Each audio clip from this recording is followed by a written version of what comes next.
for Vikas.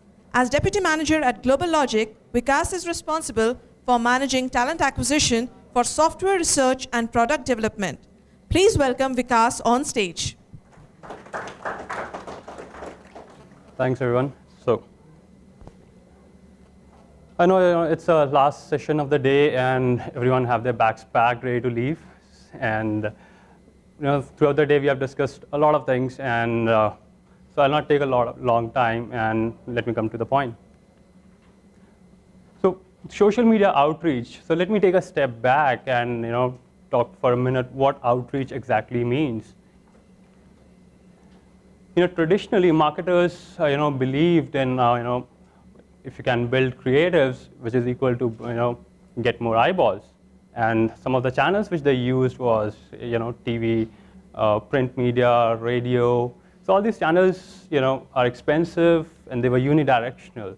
What they do is they only communicate what they want to, and they don't care if you notice that or you don't notice that. But with social media, internet, social media, everything has changed. And this is what the status is right now. So social media is definitely not that expensive. It's very cost effective for individuals and corporates. And social media, definitely what everyone is doing is that sharing information. But here you have to think what is broadcasting does not mean outreach. It's, if you're broadcasting, you are following this, the old method that everyone used. So social media is all about one-to-one engagement, one-to-one interaction, right? You have to respond. So just responding, how many of us respond to any query, anything that we receive on social media, right? Okay, so responding does not mean engagement. It's response, that's it.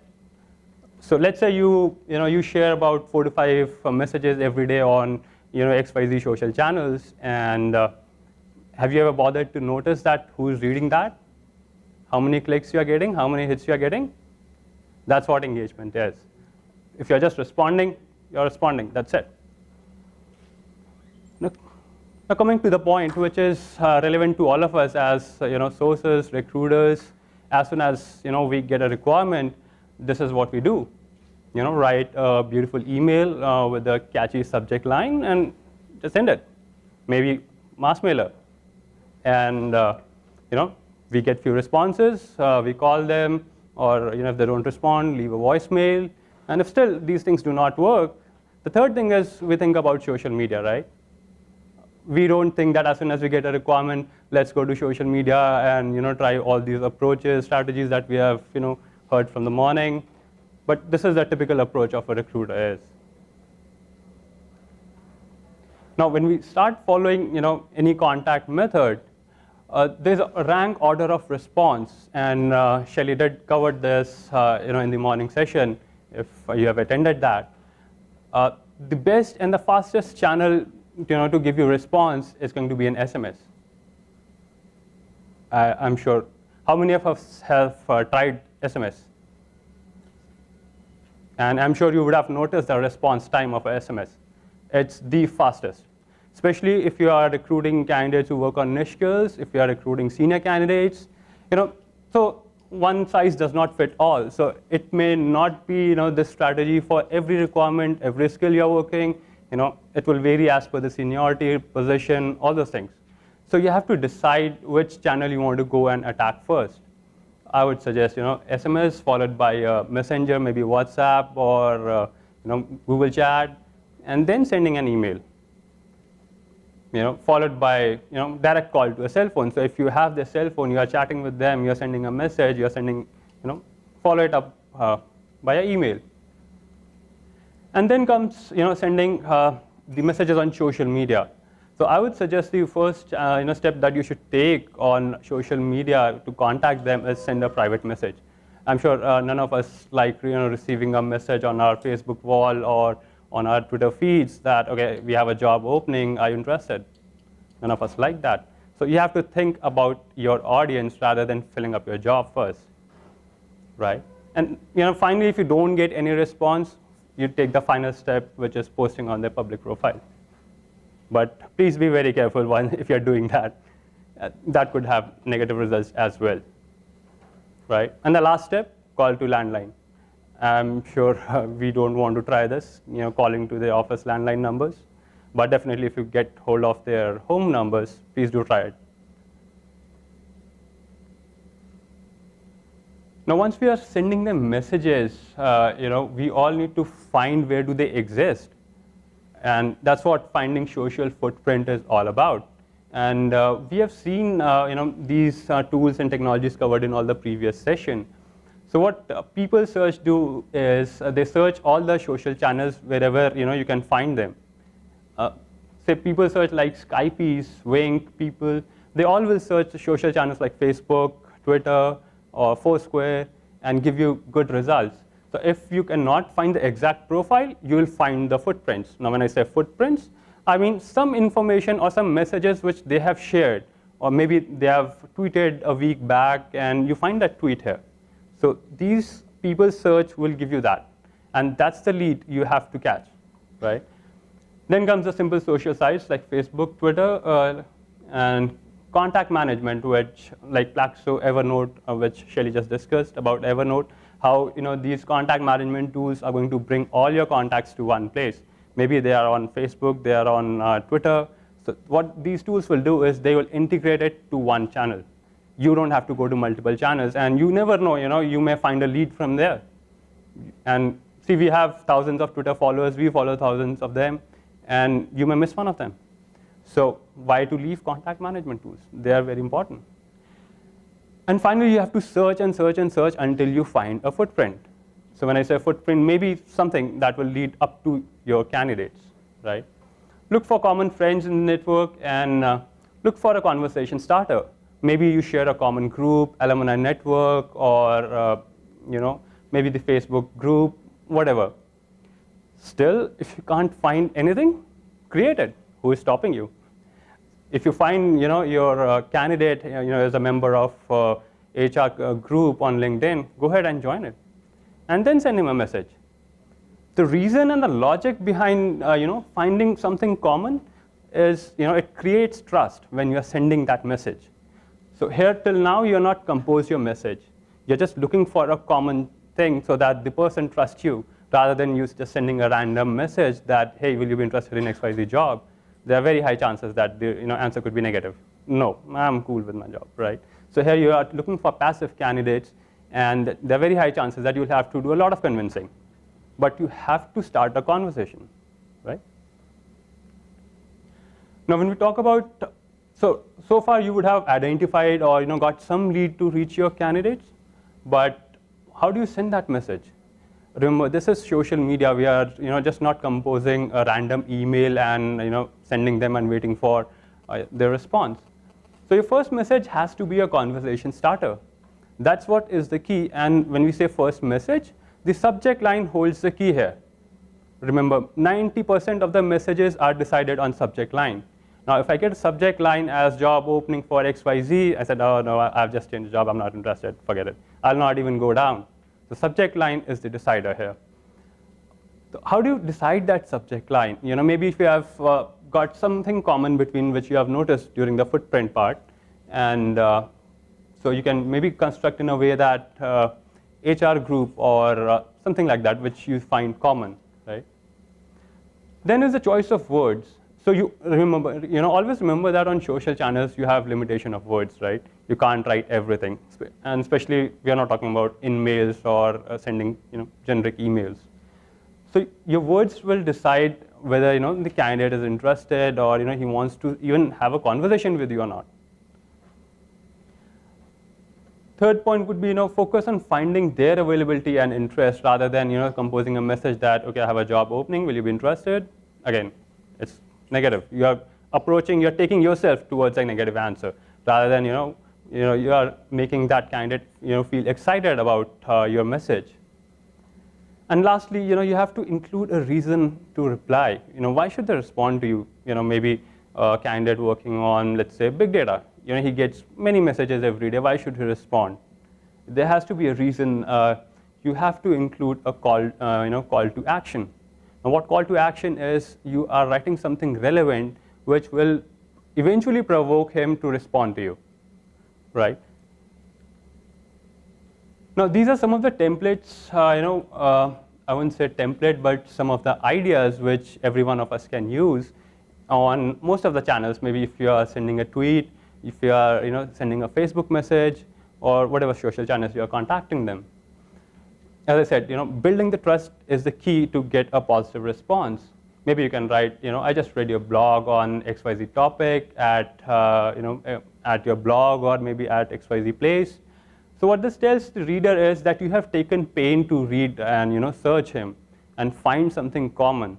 So this will not sound that it's just a random message. He may not even think that you are a recruiter, because this is a conversation starter, remember? We are not sending him and we are not asking him whether you are open for a job change or not. I saw your comment on XYZ place. I noticed your tweet about XYZ thing. Maybe if it's, as I said, big data. I noticed your tweet about big data. Would you be interested to talk about it? Definitely he would respond, right? And then you can build up on it. Maybe he would respond, yes, what is it that we can talk about? And there you go. Your response can be, would you please share your contact details so that I can talk to you? You got it. You got the number. So never be in a hurry to just compose, okay, are you looking for a job change? And this is not mass mail. Please remember that.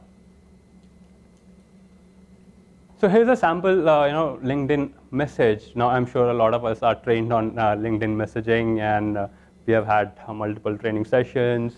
But this message, it uses all these things that, especially these things that we have discussed. Now the first line, the opening line, if you notice, it says, I reviewed your profile today and found your passion towards maybe Java or big data. So you are telling him that you reviewed his profile rather than sending that, okay, you are a big data person, I would like to hire you. Second thing is you're writing something about your company. Remember, everyone may not know your organization. These guys are super busy. Even if they know, it could be out of their mind. So a couple of lines about your company would be very interesting for them. And if you notice the last line, it's a very carefully structured line that I wanted to check if you or anyone in your network would like to be a part of such a team, or would like to be working on an exciting project related to big data. Now, here also you're not asking him if this is a job I have, would you like to take it or leave it? You're not asking for a job, right? You're just asking him that this is a project. He could do maybe freelancing for you. He could help you out. And you're also asking for a reference here. Again, the key here is we have very limited words here, and we have tried to cover maximum thing, which are going to bring the most impact. Now, personally, I've used this template, and it has shown to improve the response rate by 30%. Now, this is not a magic that if you start using from tomorrow, you don't see a good response rate in 2-3 days. But definitely, this message can do the trick. Now, we all are there on social media, and especially on these 3 networks, Facebook, LinkedIn, and Twitter. And as a recruiter, what we should do is, on these channels is, maybe if you are on Twitter, try to plan 1 tweet per day, and similarly for Facebook, 3 to 4 posts a day. Now, there's no rule to it, right? If you have time, if you don't have time, you can plan it. Maybe use tools like Hootsuite to plan your message, and but this definitely does not mean that you are broadcasting. And what I see is a lot of recruiters and people in sourcing. We follow a lot of HR folks. Definitely that helps to gain knowledge, but we do not follow our target audience. Our target audience is the candidate that we're looking for. So if I'm an IT recruiter, I usually look for Java guys, big data guys. So how many Java guys am I following? And am I sharing content relevant for them? That has to be the key. You always have to think about your candidate, your target audience, and build up on it, and build up your social network based on it.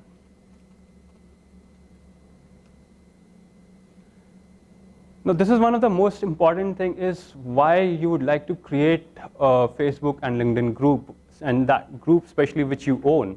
Now, what are the benefits of owning a group?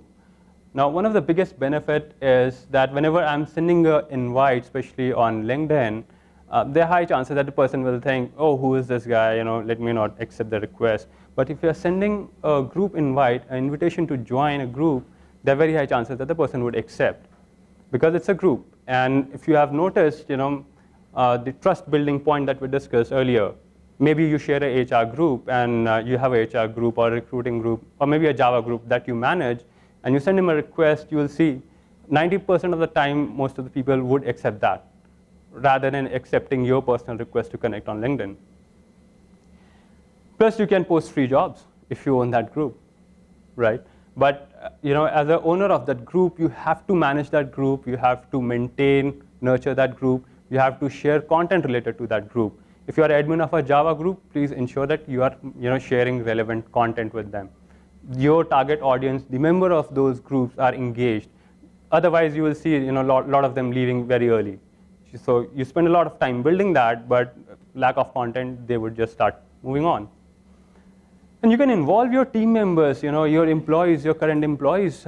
Maybe, as I said, Java, you can involve your Java team members to be part. Maybe they can play an admin role, sub-admin, managers, because they will have more relevant network. So you are increasing your network, day by day, and they can share more relevant content than you as a recruiter can share. So it's always involving others, and that's how your group grows and you maintain it. Now, as a recruiter, we all should have a certain set of profile, irrespective of its Facebook, LinkedIn, Twitter, because if you are sending a Facebook message, you got to have at least a decent Facebook profile. When I say, Facebook is very personal to everyone, right? You all post party pictures or maybe outings and all. But try to think about a situation if you are sending a Facebook message to a potential candidate, and if he sees your profile picture, parting out, he may not respond. He would just see, oh, who's this random guy? He's parting out. He would just see a profile picture, and that's it. He may not even open your message. So as a recruiter, we have to be careful about all these things, right? Especially, images. Images speaks a lot. So that goes, for LinkedIn, Twitter, Facebook. You must add, relevant URLs on Facebook, and especially if you're adding a lot of people, a lot of candidates on Facebook, you need to manage your security settings. Now, I'm sure you can play around with security settings. There are a lot of features in that, and that certain messages do not, should not be seen by XYZ people. You can change all those settings. And what sort of activity you should be doing on all these channels as a recruiter? So LinkedIn, we know, people are more open to receive recruiting communication, and that's what we all as social recruiters do. But on Facebook, if you send a recruiting message, there are chances that, okay, they may not even open that, they may not even see that. Irrespective of, how beautiful that message is, you have spent all the time creating that message, there are chances that they may not see that. Even if they see, they do not care because it's on Facebook.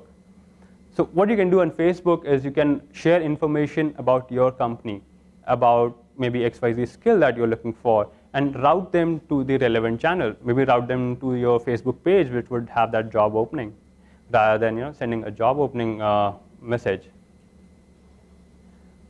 Similarly, on Twitter, you can build content. You have to build content as per your target audience. As I just said, let's not, as a social and recruiters, let's not keep tweeting about sourcing, recruiting. You have to follow a lot of other people and share content which is relevant for them.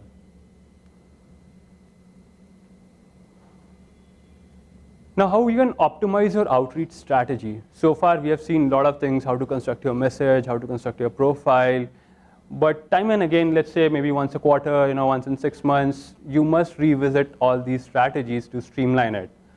Now, when I say streamline, you must dig into your data that you have shared, how many times your content is getting read, who is reading that, maybe use Bitly to track that, or maybe at what time of the day your content is getting more engagement, more hits, and who are those people who are reading it. Now, let's say early in the morning is the best time for LinkedIn, especially during the business hours and weekdays, right? And if you share a content on, let's say, on a Saturday or Sunday, there are very less chances that people would read that on LinkedIn, right? So you have to analyze these results. What are the call to action that are working for you? Let's say you share a link, watch this. It may not work for you. But if you just change the call to action, what an exciting video about sourcing.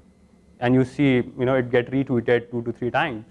So you have to, check because your target audience, what sort of keywords and call to actions your target audience is responding to you more. And same message, may not work that great on Twitter, but it could work for Facebook. So try to analyze, what sort of message are working better on which channel, and you can take a step back to reframe and restructure your outreach strategy, right? What are some of the other tools and ways to get attention of your target audience and the target candidate that you all are looking for? So maybe you're on LinkedIn, you can go ahead and comment on their status update. You can mention them and share their content. And so similarly on Twitter, you have tools like follower wonk we discussed in the morning. Top C, these are Twitter search. You can set Twitter alerts, related to those keywords that you're looking for, or maybe set keywords, for the content that your target audience may share. Maybe retweet their content to get their attention. That's the best way, because I'm sure all of us, would like to see who has retweeted our content. That's the best way. Similarly, you have, Facebook search, like you use social search, friend finder, especially Sarang did a beautiful session on graph search. So that's the best way to go about it. One of the most important portal which I would like to mention is UVRX. Now, UVRX contains set of custom search engines, custom search engines for you. It already has search engines to search various social channels. It has a custom search engine to search Facebook. It has a custom search engine to search Twitter and Foursquare. So you don't have to go ahead and build a solid X-ray search and refine it and go back to your keywords. You save a lot of time using these tools. That's it. Any questions, anyone? Thank you.